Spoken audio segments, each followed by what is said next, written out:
ఈరోజు అయితే మనం జపనీస్ ఫుడ్ ఫెస్టివల్కి వెళ్తున్నాము. Let's go.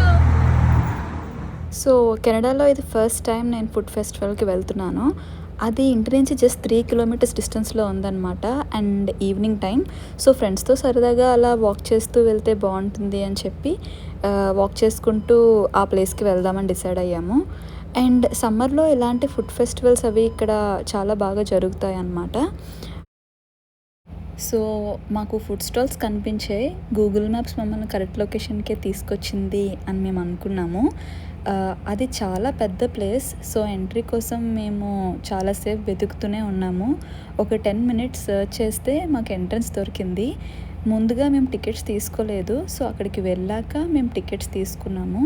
వాళ్ళు ఇంక టికెట్స్ చెక్ చేసి ఇలా స్టాంప్ వేశారు. మాకు లోపలికి వెళ్ళిన వెంటనే చాలా స్టాల్స్ కనిపించాయి. ఏంటివి ఇన్నున్నాయని అనుకున్నాం. ఆ తర్వాత ఒక పెద్ద క్యాట్ ఫేస్ కనిపించింది. డిఫరెంట్గా ఉంది కదా అని చెప్పి ఒక చిన్న వీడియో తీసుకున్నాను ఆ క్యాట్ ఫేస్తో. ఇది మేము వెళ్ళిన ఫస్ట్ స్టాల్. ఇక్కడ హ్యాండ్మేడ్ టాయ్స్ విత్ థ్రెడ్స్ ఉన్నాయి. భలే అనిపించాయి. క్యూట్ ఉన్నాయి అవి. సో నెక్స్ట్ స్టాల్కి వెళ్ళాము. అక్కడ క్యాండిల్స్ విత్ డిఫరెంట్ షేప్స్ సేల్లో పెట్టారు. ఒక్కొక్కటి $16 to $10 రేంజ్లో ఉన్నాయి. నేను ఉండేది క్యూబెక్ ప్రొవిన్స్లో. సో ఏ బోర్డ్ అయినా మనకి బోత్ ఇంగ్లీష్ అండ్ ఫ్రెంచ్లో కనిపిస్తూ ఉంటాయి. సో నెక్స్ట్ స్టాల్లో వాళ్ళు స్టఫ్డ్ టాయ్స్, క్లిప్స్ అండ్ కొన్ని ఫోన్ యాక్సెసరీస్ అయితే సేల్లో పెట్టారు. ఆ తర్వాత ఇక్కడ ఒక అతను కాఫీ అమ్ముతున్నారనమాట. From different countries like Philippines, Thailand, Myanmar with a range of $20 to $24లో అనమాట. నేను ఎలాగో కాఫీ తాగను. సో నాకు సంబంధం లేనిది అని చెప్పి ఇంకా నెక్స్ట్ స్టాల్కి మూవ్ అయిపోయాను. So next stall ceramic pottery.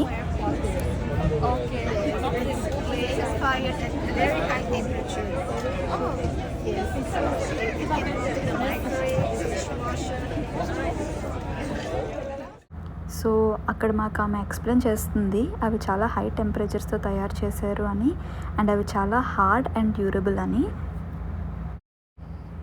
So ఇంకొంచెం ముందుకు వెళ్తే మాకు Japanese clothing and hand bags కనిపించాయి. నెక్స్ట్ స్టాల్ చాలా ఫ్యాసినేటింగ్గా అనిపించింది. ఎందుకంటే అక్కడ Japanese home decor with feathers and బాన్సే అమ్ముతున్నారు.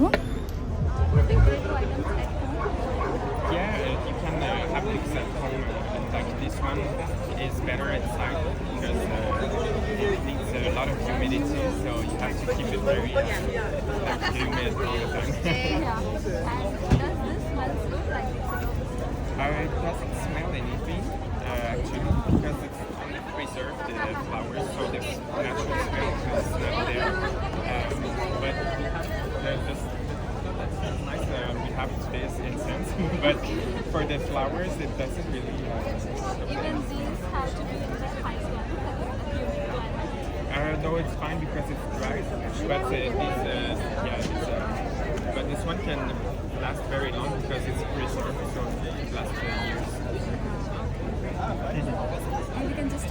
సో నెక్స్ట్ ఇక్కడ చాలామంది గ్యాదర్ అయ్యారు. ఎందుకంటే అక్కడ జపనీస్ పాప్ డ్యాన్స్ పర్ఫామ్ చేస్తున్నారు, which is very good.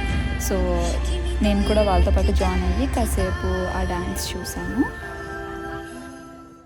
So అక్కడ నుంచి మేము ముందుకు వెళ్తే చిన్న గేమింగ్ జోన్ కనిపించింది, విచ్ ఈస్ ఫర్ కిడ్స్. ఇంకా వాళ్ళు లాస్ట్లో ఫుడ్ స్టాల్స్ పెట్టారు. బట్ అక్కడ చాలామంది జనాలు ఉన్నారు. సేమ్ మన ఊర్లో పండగప్పుడు ఎంతమంది ఉంటారో అలా ఉంది అక్కడ.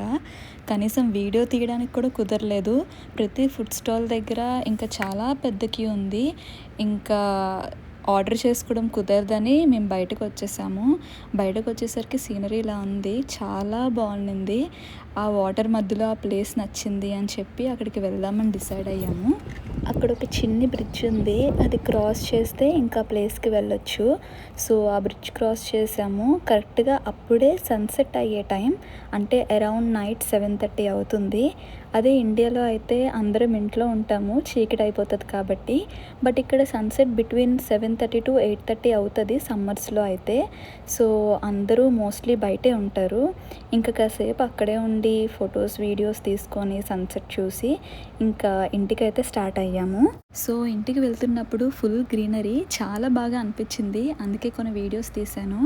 ఇండియాలో మన ఇంటి దగ్గర ఒక ఎగ్జిబిషన్కి వెళ్ళి ఇంటికి రిటర్న్ అవుతున్నప్పుడు ఒక హ్యాపీ ఫీలింగ్ వస్తుంది కదా, సేమ్ అదే ఫీలింగ్ వచ్చింది ఆ రోజు నేను ఇంటికి మళ్ళీ రిటర్న్ అవుతున్నప్పుడు. So this is all about my day.